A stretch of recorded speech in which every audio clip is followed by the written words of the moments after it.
Perkenalkan terlebih dahulu, nama saya Rizky Saputra dengan NIM 64230155. Nama saya Cahya Arianto dengan NIM 642308. Nama saya Muhammad Taika Nugraha dengan NIM 64230227. Nama saya Budi Wijaran dengan NIM 64230558. Nama saya Taufik Hidayat dengan NIM 64230932. Nama saya Rasmuhammad Ahmad Kadir dengan NIM 64232589. Yang pertama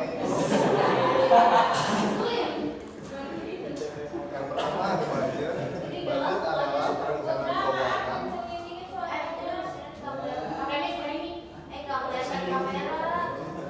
Budget, oh iya, lu kelihatan? Ya, lu apa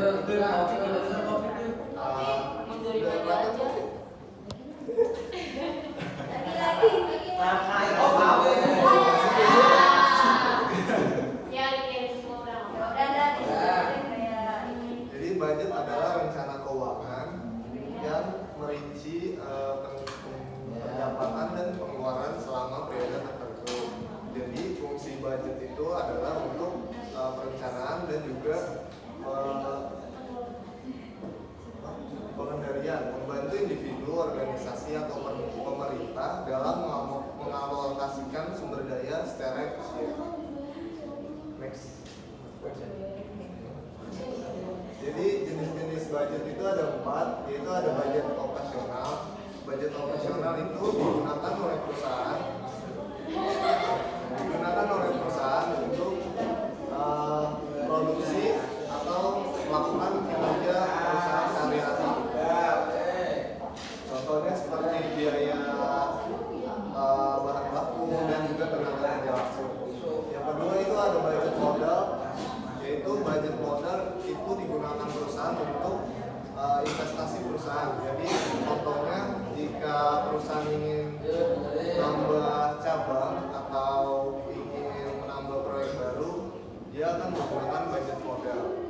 Nah, yang ketiga itu ada budget kas, di mana budget kas ini adalah anggaran perencanaan dari pendapatan dan pengeluaran usaha selama periode tertentu. Jadi fungsinya itu untuk membiayai likuiditas perusahaan dengan cukup. Yang keempat itu ada budget tak terduga. Jadi budget tak terduga ini adalah digunakan untuk kondisi tertentu. Jadi jika perusahaan sedang terdesak atau sedang darurat ingin menambah mesin baru gitu. Nah, biasanya perusahaan menggunakan budget tak terduga ini.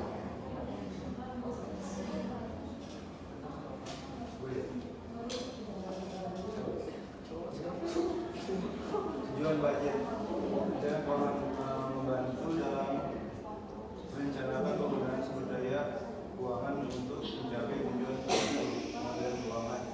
Memastikan bahwa pengeluaran tidak melebihi pendapatan yang dihasilkan. Penilaian kinerja, evaluasi kinerja keuangan dengan membandingkan anggaran yang direncanakan dengan regulasi.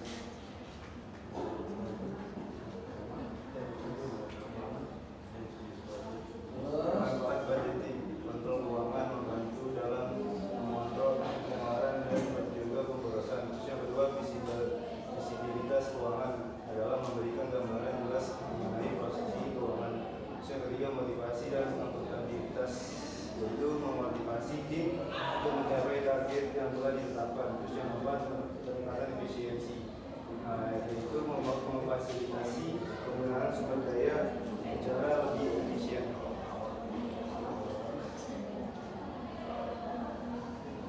Selanjutnya ada penyusunan budget. Yang dalam proses penyusunan budget ini ada beberapa yang terdiri. Yang pertama adalah identifikasi tujuan. Identifikasi tujuan adalah menentukan apa yang ingin dicapai dalam sebagai anggaran. Yang kedua ada pengumpulan data, yang artinya adalah mengumpulkan informasi tentang pendapatan dan pengeluaran sebelumnya. Yang ketiga ada perbedaan pendapatan. Perkiraan pendapatan ini adalah memprediksi pendapatan yang akan diterima selama periode anggaran. Yang keempat ada perkiraan pengeluaran. Perkiraan pengeluaran ini adalah mengidentifikasi dan merencanakan semua pengeluaran yang diperlukan. Selanjutnya adalah penyusunan anggaran, yang artinya menggabungkan semua informasi dalam format anggaran yang terstruktur. Yang terakhir adalah evaluasi dan revisi, yang artinya meninjau dan menyesuaikan anggaran sesuai kebutuhan dan kondisi yang berubah. Tantangan dalam penyusunan budget. Yang pertama ada ketidakpastian ekonomi. Perubahan dalam kondisi ekonomi dapat mempengaruhi proyeksi.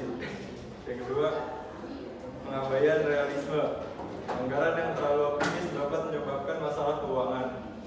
Yang ketiga ada kompleksitas data. Mengelola banyak data keuangan dapat menjadi sulit. Yang keempat ada perubahan prioritas. Prioritas yang berubah dapat mempengaruhi alokasi anggaran.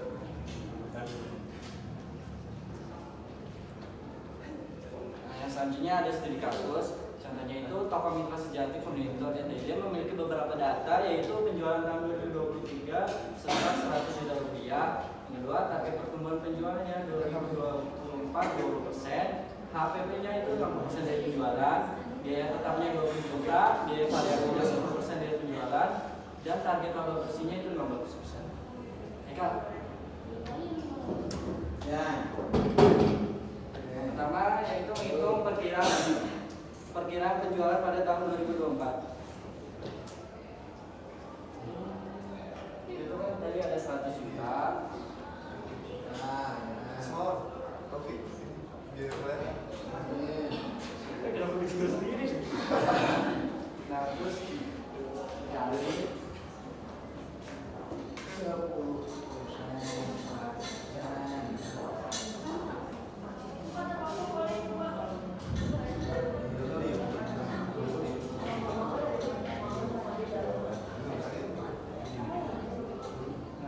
Nah, jadi perkiraan penjualan pada tahun 2024 yaitu sekitar 120 juta. Dan kemudian kita akan mencari HPP-nya.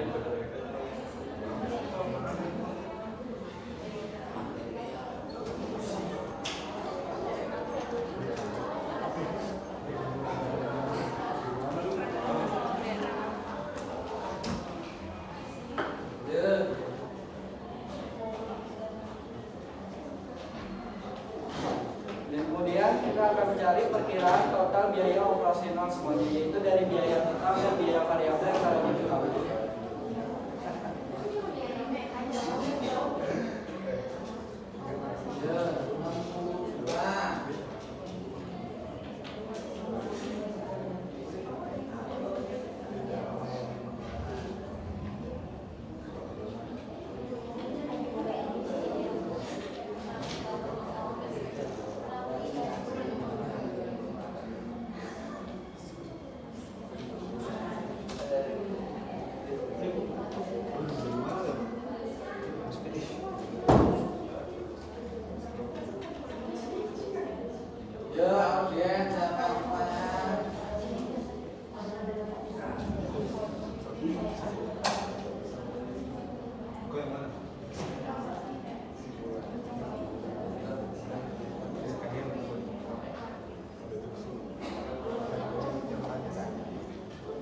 juta dikali 100% ditambah 20% target penjualannya yaitu 20%, jadi 120%. 100 juta dikali 120% sama 120 juta.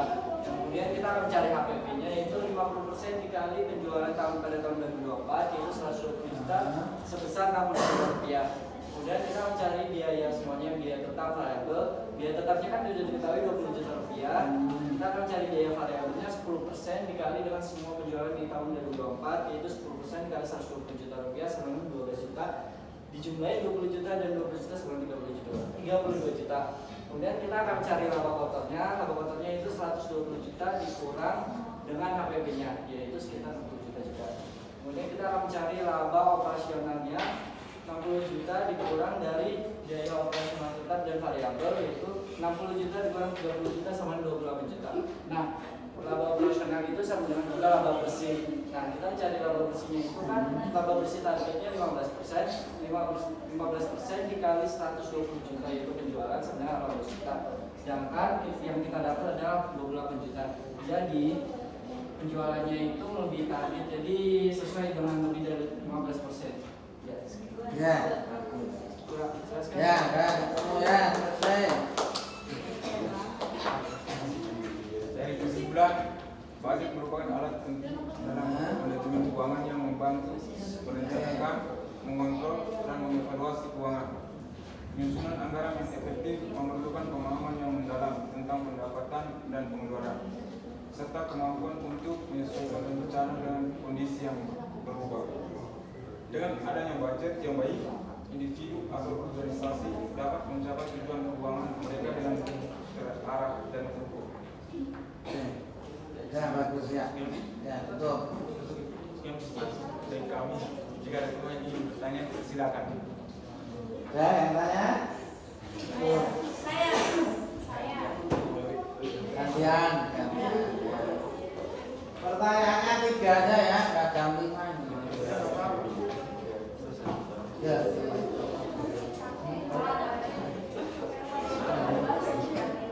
Cepat pulang, ada yang sakit perut. Ya. Kamu pulang dulu nggak apa-apa.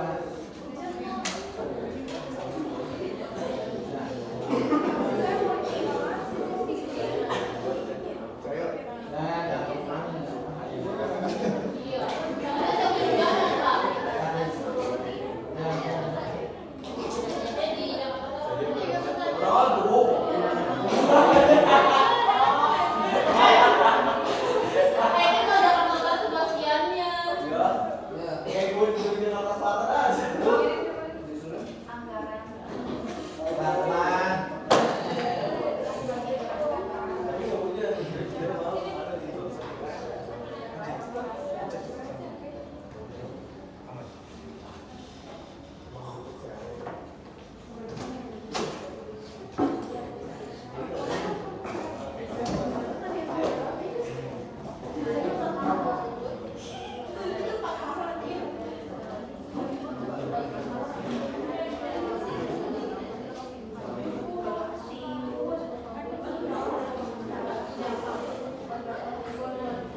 Ya, jawab.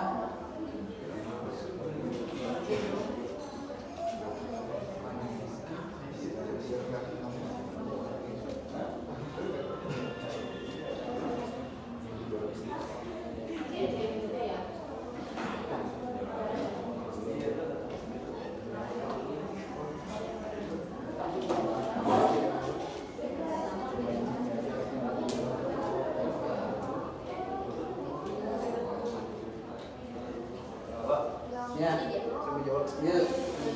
Saya menjawab pertanyaan dari Iya. cara mengidentifikasi Lina. Iya. Cara Rani. Cara mengidentifikasi dan mengelola risiko dalam penyusunan anggaran yang pertama identifikasi risiko. Itu analisis data historis. Pelan-pelan. Sudah saya akan menjawab pertanyaan dari Rani, yaitu soalnya cara mengidentifikasi dan mengelola risiko dalam penyusunan anggaran. Yaitu yang pertama identifikasi risiko.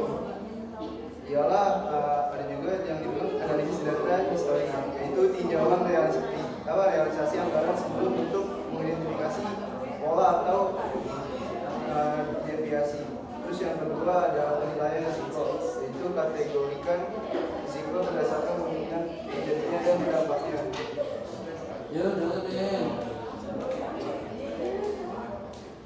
Terus yang ketiga mitigasi risiko, yaitu membuat mitigasi adalah antisipasi dana cadangan dalam anggaran. Jelas nggak? Ya. Ya, jelas. Nomor 2. Saya akan menjawab pertanyaan dari Donita. Bagaimana cara melibatkan seluruh tim dalam proses penyusunan anggaran untuk meningkatkan akurasi? Yang pertama ada libatkan tim dari berbagai divisi. Pastikan perwakilan dari semua departemen atau divisi diundang untuk menyampaikan masukan setiap divisi.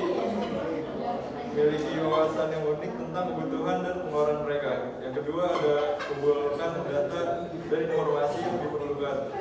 Minta setiap tim atau divisi untuk mengumpulkan data terkait pengeluaran masa lalu, proyeksi pendapatan, dan rencana kegiatan yang memerlukan anggaran. Ya, oke. Dan Ya, sekian dari kelompok kami. Kurang